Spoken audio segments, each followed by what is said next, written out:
September 10th. Here we are, debate night. And why is it tonight? So when Kamala Harris bombs, all the corporate and liberal media tomorrow can hide behind the 9/11 anniversary and that coverage to not give this news cycle any breath. Don't doubt me on that. Remember, this is the last time we saw Mr. Vice President. This is insane. This is what happened. Mr. Vice President, I'm speaking. I'm speaking. Okay. It is time for us to do what we have been doing, and that time is every day. Talking about the significance of the passage of time, right? The significance of the passage of time. So when you think about it, there is great significance to the passage of time. You think you just fell out of a coconut tree? You exist in the context of all in which you live and what came before you. I know everyone, folks, is saying that Donald Trump needs to be reserved and let her implode, and you need to be presidential. Look, he's got one opportunity here to put her in a hole. Let's go. This is the guy I want. This is a tough business to run for president. I know. You're a tough guy, Jeb. And we need to have a leader that is real principled. tough. You're never going to be president of the United States by insulting your way to the presidency. Let's see. I'm at 42 and you're at 3, so Doesn't matter. far I'm doing better. Doesn't matter. I never attacked him on his look, and believe me, there's plenty of subject matter right there. It's just awfully good that someone with the temperament of Donald Trump is not in charge of the law in our country. Because you'd be in jail. Secretary Clinton. Yes. Kamala Harris is going to respond to every question with some roundabout word salad. And you know the moderators, they're not going to hold her accountable for it because, as you can see here, ABC has been 100% positive in its coverage for Kamala Harris versus 93% negative in its coverage for Donald Trump. This is where Trump is best, though. When his back is against the wall, it's 3 against 1, okay? Knuckle up and punch back. When she starts talking about how Trump is in the pocket of big business, snap back. Just turn around and say, there's not one of the Fortune 100 CEOs backing me right now. They're all back. 88 of them have endorsed Kamala Harris. When she's talking about her economic policies, Kamala talks about how she's brought down prices for Americans. You need to pop off. You can't raise prices by 50%, bring them down 3%, and take all this credit for it.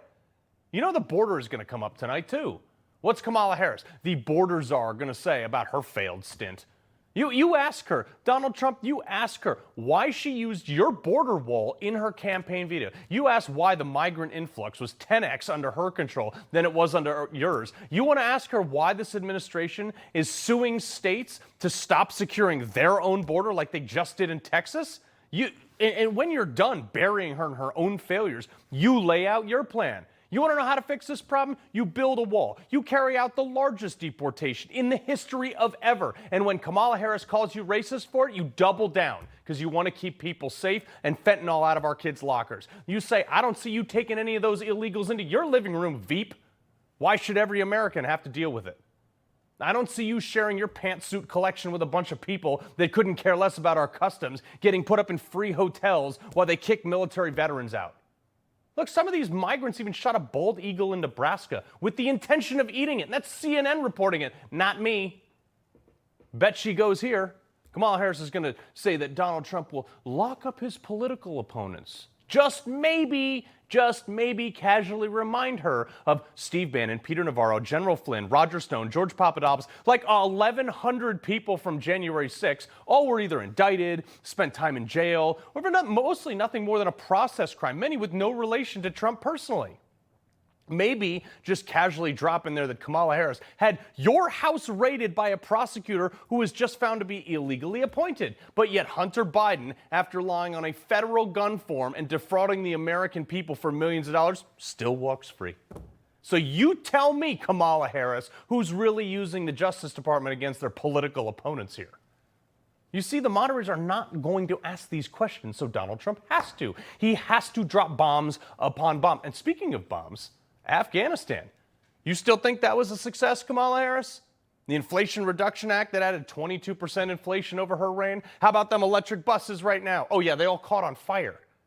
By the way, didn't you fork over $8 billion to build only 7 electric stations, which, by the way, can't even be powered in California right now because their grid is glitching out thanks to this green energy garbage? These people, these moderators, they're going to toss the same softballs out to Kamala Harris. Hey, Ms. Vice President, Madam Vice President, how easy would it be for you to end the war in Ukraine? Trump, this is your moment, DJT. Simply raise your hand and ask the simple question. Hey, real quick, how many countries were invaded while I was in office? Oh, 0. None. We had peace in the Middle East. We had China buying rice from America. But this woman, we've got Russia invading Ukraine, Hamas attacking Israel, Iran building a nuke, giving money to Houthi rebels to attack our ships. You've got China, Russia, Brazil, and a bunch of other ones trading in currency other than the U.S. dollar now, not to mention China's first ever naval base construction in the Atlantic while they strip Africa's resources right out from under their noses. You got 2 astronauts stranded in space right now with Elon Musk, the only hope that they have to get home. I'd say that's a bigger problem than your obsession with his spray tan that you guys seem to be so bothered by. There is no defense here. Got to be on the offense tonight. The moderators are going to let Kamala get away with absolutely everything, but they will be hostile, at best, maybe passive-aggressive to Trump. This is the time. I pray Trump is watching right now. Sir, keep it pointed. Keep it short. Less is more, because Kamala's going to ramble on by unburdening things that are passage of time and whatever else she says. But the fate of the country rests on tonight. If Trump listens to all these soft-handed, white-shoed consultants who probably used to work for Jeb Bush and Mitt Romney, talking about moderation and suburban women, lock those people out of your office. Do what you did in 2016 when you won. Be you, Trump. Otherwise, get ready for bread lines from Kamala's price controls. You won't be able to afford a home. Your kids will be transed at school. You won't even be allowed to know about it. And your taxes will double while your value tanks. Whine all you want about Trump's mean tweets, but that's the other side of this election.